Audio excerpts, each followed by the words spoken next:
Hola, ¿qué tal? ¿Cómo estáis? Bienvenidos a Divino Canal. Hoy os quiero hablar de la Virgen del Pilar, de cómo surge el culto a esta Virgen, de sus milagros y de una historia muy bonita sobre la propia escultura de la Virgen. En la noche del 2 de enero del año 40 después de Cristo, Santiago se encontraba con sus discípulos junto al río Ebro cuando oyó voces de los ángeles que cantaban Ave María, gratia plena, y vio aparecer a la Virgen Madre de Cristo de pie sobre un pilar de mármol. La Santísima Virgen, que aún vivía, pero cuidado, vivía en Tierra Santa, le pidió al apóstol que se le construyese allí una iglesia con el altar en torno al pilar donde estaba de pie, y prometió lo siguiente: permanecerá este sitio hasta el fin de los tiempos para que la virtud de Dios obre portentos y maravillas por mi intercesión con aquellos que en sus necesidades imploren mi patrocinio. Desapareció la Virgen y quedó allí el pilar.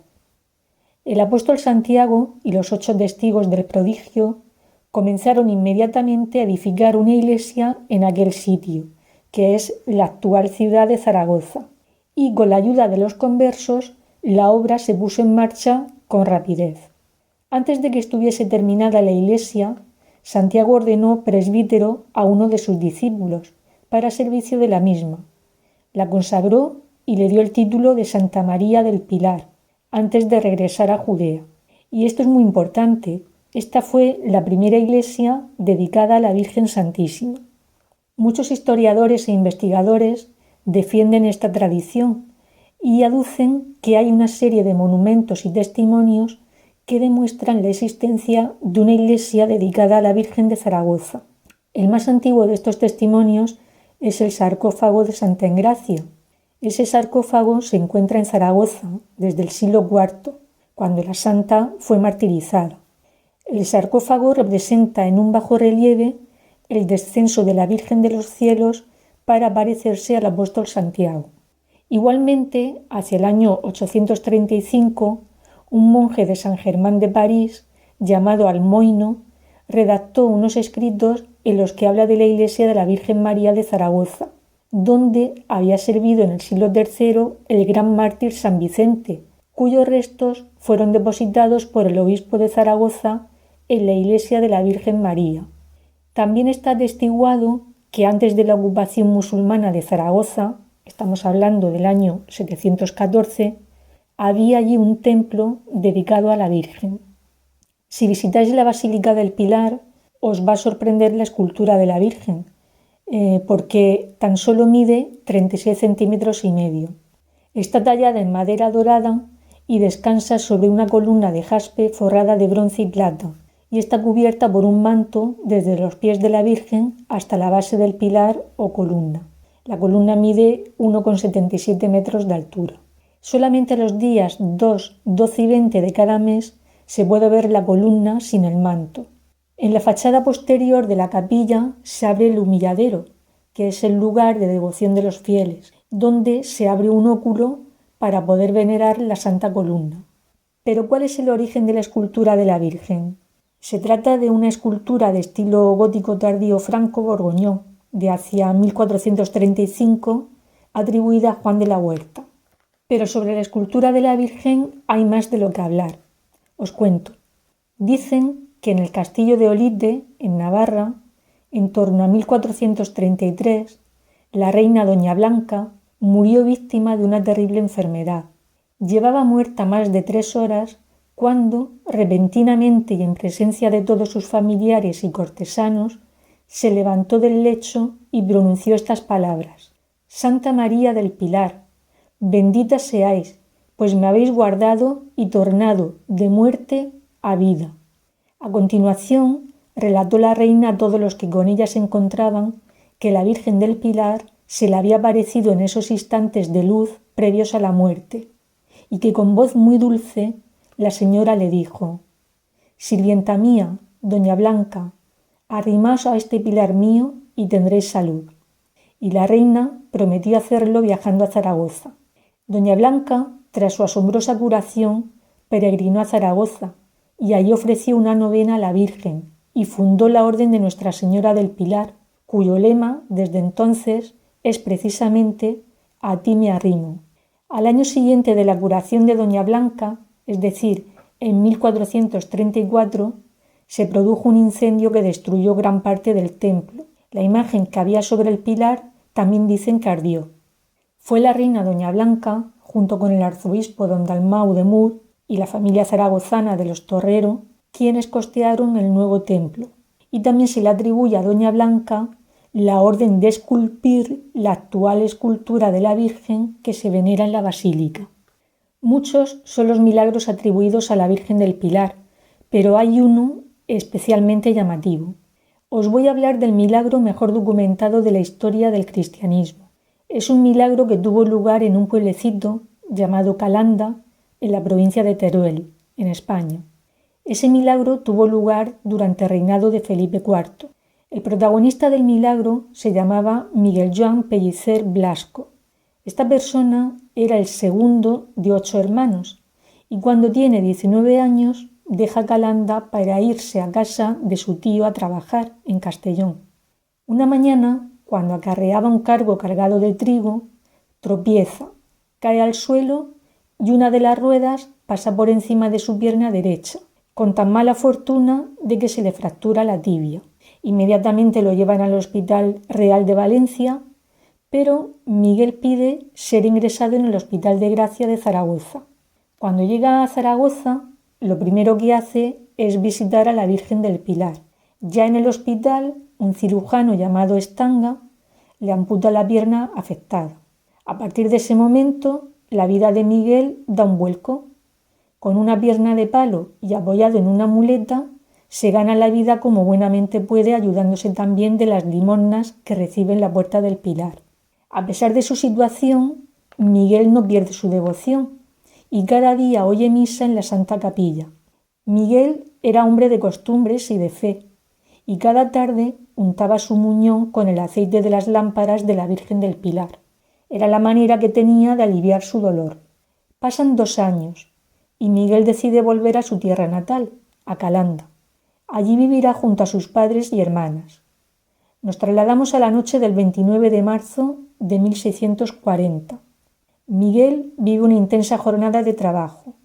Ese día hizo 9 cargas de estiércol en la era con la ayuda de su hermana. Cansado, se quita su pierna de palo y se va a la cama. Aquella noche duerme en la habitación de sus padres, porque un soldado que estaba de paso ocupó su habitación. Miguel se duerme y entra en un profundo sueño. Sueña que se halla en la capilla del Pilar, frente a la Virgen. Sueña que se unta su muñón con el aceite de sus lámparas, tal como lo había hecho tantas veces. Poco después, sus padres entran en la habitación para acostarse y les llama la atención una fragancia que no era la propia de la casa. Entonces, a la luz del candil, ven bajo la manta que cubre a Miguel no una pierna, sino 2. Rápidamente lo despiertan y los 3 quedan sorprendidos. El hijo volvía a tener su pierna amputada. Es más, en ella se podían apreciar las cicatrices de la amputación. La noticia corrió rápidamente entre los vecinos. Se celebró una misa de gracias y fijaos, un cura y un notario levantaron acta del hecho. Miguel y sus padres viajaron a Zaragoza a dar gracias a la Virgen del Pilar.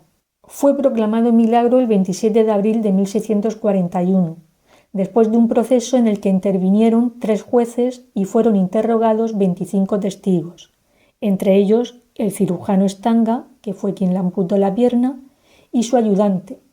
Estos fueron quienes dieron fe del milagro. El rey Felipe IV se interesa por el hecho y llama a Miguel a la corte, donde el monarca le besó la pierna. El milagro se hizo mundialmente conocido. Empezaron a circular folletos redactados en distintas lenguas y se compusieron romances. A partir de aquel milagro, fieles de toda Europa peregrinaron al Templo del Pilar.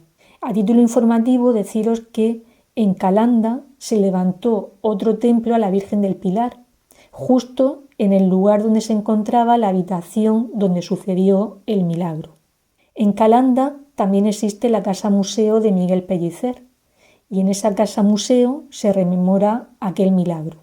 2 años después de este milagro se comenzó a celebrar a la Virgen del Pilar de manera oficial el día 12 de octubre, no solo en España, sino también en Hispanoamérica, ya que la Virgen del Pilar es también la patrona de la hispanidad. De hecho, de sus columnas cuelgan las banderas de todos los países latinoamericanos y la Plaza del Pilar alberga la fuente de la hispanidad. Son muchísimos los milagros atribuidos a la Virgen del Pilar. Voy a contaros el caso del milagro del niño caído al mar. Un rico matrimonio mallorquín se encomendó a la Virgen del Pilar para tener descendencia y en agradecimiento por el hijo que tuvieron, decidieron ir a los 5 años a dar gracias a la Virgen. Pero en la travesía en barco, el niño que andaba por la cubierta cae al mar. Los padres siguieron su camino a Zaragoza para cumplir con la promesa que habían hecho de dar gracias. Bien, pues cuando llegaron al Pilar, el niño estaba en las gradas y contó a sus padres que había sido la Virgen la que le había llevado hasta allí. Los padres, como limosna, ofrecieron una barca de plata de 30 marcos de peso. Un gran número de milagros atribuidos a la Virgen del Pilar son curaciones, inválidos que vuelven a caminar, ciegos que recuperan la vista, personas que sanan de muchas enfermedades, como el caso de un vecino de La Naja. Cuentan que buscando remedio a su enfermedad fue de médico en médico hasta llegar a Roma. Y allí un doctor que era aragonés le recomendó como solución que se encomendara a la Virgen del Pilar. El hombre lo hizo así y al día siguiente sanó milagrosamente. En otras ocasiones, la Virgen intercede en favor de condenados injustamente y de cautivos, generalmente musulmanes. Estos necesitados suelen ser devotos de la Virgen y reciben su visita en sueños. Ella misma les libra de las cadenas, les libera y les acompaña hasta Zaragoza dejándolos allí sanos y salvos. Es, por ejemplo, el caso de un joven de Alcañiz que llega a Zaragoza junto a la Virgen y escondido bajo su manto. Este hecho está representado en una de las sargas góticas que se encuentran en la sacristía mayor de la Basílica del Pilar. También ha intercedido para cubrir necesidades materiales, como fue el caso de un pescador pobre de Zaragoza que se veía incapaz de conseguir dinero suficiente para adoptar y casar a sus 2 hijas. Al parecer, tras rezarle a la Virgen del Pilar durante 3 días seguidos, realizó una enorme pesca en el río Ebro. Después de aquello, las jóvenes fueron desposadas y toda la familia estuvo 9 días dando gracias en la Santa Capilla. Para terminar, quería contaros un par de curiosidades, y es que en una ciudad de España llamada Cartagena se encuentra una talla de la Virgen del Pilar en una base de submarinos de la Armada, porque es la patrona de los submarinistas. ¿Y por qué es la patrona? Pues porque el inventor del submarino, Isaac Peral, se la llevó consigo en su primera inmersión. Otra curiosidad. Es típico llevarse una cinta del manto de la Virgen. A esas cintas se les atribuye un carácter milagroso por estar junto a María, pero la tradición viene de mucho tiempo atrás. Y es que morir bajo el manto era un privilegio que solo tenían los caballeros y damas de la corte de honor de la Virgen y algunas personalidades como el Papa Juan XXIII o el rey de España Alfonso XIII. Este rey falleció en Roma precisamente bajo el manto que envió el cabildo. La demanda del manto fue creciendo, así que en el siglo XVII nacieron las cintas que lo representan, que además son bendecidas. Bueno, pues hasta aquí el vídeo de hoy. Espero que os haya gustado. Si es así, le podéis dar al me gusta y suscribiros a Divino Canal. Hasta el próximo día.